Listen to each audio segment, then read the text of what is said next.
बहुत दिन तक आप लोग हम लोग के माथा पर सीखे और रणनीति बताने वाले नहीं हैं। महोदय, अध्यक्ष महोदय, अध्यक्ष महोदय, माननीय प्रधानमंत्री जी ने जो विश्वास का मोशन लाया है उसके विरोध में मैं बोलने के लिए खड़ा हुआ हूं। माननीय प्रधानमंत्री जी ने कुछ बोलने के पहले पूरे प्रतिपक्ष से जानना चाहा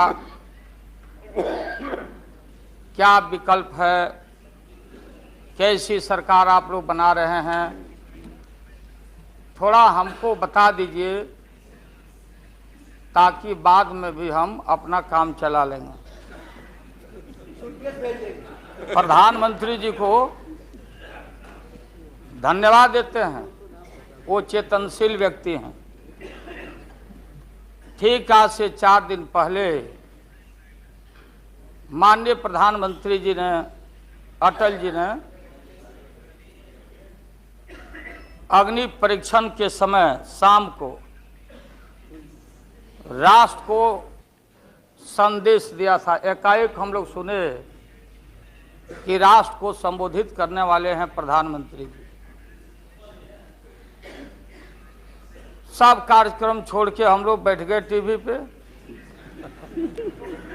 और हम लोग इंतजार में थे कि चेतनशील व्यक्ति हैं, गलत कुसंगति में फंसे हुए थे, अभी उनको चेतना जरूर जगी होगी। जैसे रहीम ने कहा था, जो रहीम उत्तम प्रकृति का करी सकत कुसंग, और चंदन विष व्यापते रहे लिपटे रहत भुजंग। इसका यह मतलब ये हुआ कि जो अच्छे इंसान होते हैं अगर कुसंगति में फंस गए तो उनके ऊपर कोई असर नहीं होता है। जैसे चंदन के को पूरा चंदन को विषधर लपेट के रखता, चंदन पर उसका असर नहीं होता। लेकिन दुर्भाग्य है हम लोग के इस देश का, नैतिकता का पाठ पढ़ाने वाले हम जैसे लोगों को बताने वाले, सत्ता ऐसी चीज होती है, सत्ता की ऐसी भूख होती, न जाने कितने राजे महाराजे, कितने रूलर आए इस देश में और बोलते चले गए हम धरती पर कब्जा कर लेंगे, हम किसी को आने नहीं देंगे। रावण भी आए तो बोले कि हम सीढ़ी लगाएंगे स्वर्ग में, लेकिन धरती ज्यों के त्यों है और खामोश है। ये जो मन है, ये मन इतना मतवाला है कि चेतता नहीं। जा सुनिए सब, उसमें हम सब लोग हैं। आप सुनिए भाई, उसमें हम सब लोग हैं। हाँ, वो बता रहे हैं, वो भी बता रहे हैं। मुझे अफसोस है कि आप जा रहे हो, कहीं मेरे चाचा बैठे हैं, गफूर चाचा, कहीं मेरा भाई बैठे हैं नीतीश कुमार, लेकिन धर्म अधर्म की बारी आई है। तो आज गद्दा चलाना पड़ रहा है तुम्हारे पीठ पर। हम लोग चिंता मत कर। तो ये जो मन है मतवाला, कहीं हम लोग के गुरु जौहर साहब बैठे हुए हैं, गुरु थे हम लोग के। मुझे अफसोस है, मैं आता हूं कि ये जो मन है माननीय प्रधानमंत्री जी, मतवाला भोला है, ठुमक ठुमक के थिरकता है, चाहे होली हो या कोई हो। जैसे आप थिरक रहे थे और हम कपड़ा फाड़ के पटना में होली गा रहे थे। ऐसे ही लोगों के लिए ये धरती ज्यों का पृथ्वी खामोश है, वहीं ज्यों का त्यों है। सूफी आए, संत आए, आपके सूफी संत जैसे अडवाणी जी बैठ के उपदेश पढ़ा रहे थे, आपने सोचा नहीं कि आपका सत्यानाश क्या हुआ, किसने किया ये बात। उन दिनों में सूफी आए, संत आए, और भटकते इंसान को, मतवाला इंसान को, जो बहन को बहन नहीं समझता, माँ को, दूसरे की माँ को माँ नहीं समझता, दूसरे के बाप को बाप नहीं करता, प्रणाम नहीं करता, तो सूफी और मौलाओं ने कहा कि दौलत, दुनिया, माल खजाना दुनिया में रह जाएगा, और मुट्ठी बांध के आया बंदा हाथ पसारे।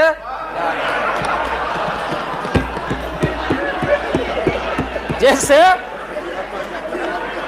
जैसे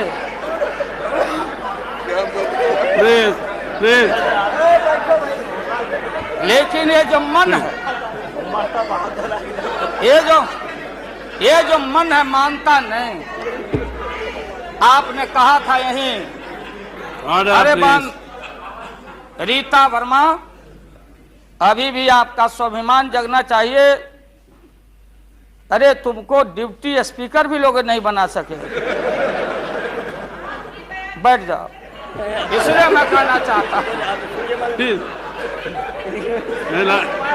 लाल प्रसाद जी, हाथ पसारे जाएंगे ऊपर। बैठे बैठे बैठे। माननीय दिन दशा आपके 13 महीने के शासन में मुझे अफसोस है, 13 महीने के शासन में हम लोग के पुराने गुरु जौहर साहब के कपड़ा में, लता में, अरे भाई रुको ना भैया, सुनो करो ना, कोई परिवर्तन नहीं हुआ। आप देखेंगे कि हम लोग टाइट कपड़ा पहन के आते हैं। जौहर साहब का पोशाक देख लीजिए, और बिहार में जाते हैं तो फिर वहां पोशाक आप देख लीजिए। अरे भाई फटा, यही स्थिति उनकी रह गई, अब उनका क्या दोष हो सकता है। तो आखिर इनका और उनका जो मिलन हुआ, जौहर साहब का और रूमर फ्लोटिंग सेंटर का जो मिलन हुआ, तो ये बड़े सोच समझ के हुआ। तो जौहर साहब के मामले में जो भ्रष्टाचार पर सोच है, जो बताते रहे हैं, हम लोग को जेल भेजवाते रहे हैं। राबड़ी देवी महिला मुख्यमंत्री, जिसका मुकदमा में नाम नहीं हो, अपमान कराते रहे हैं। राबड़ी देवी मिलती है माननीय प्रधानमंत्री जी से मेरे साथ में, प्रधानमंत्री जी ने माना ये बहुत गलत काम हुआ।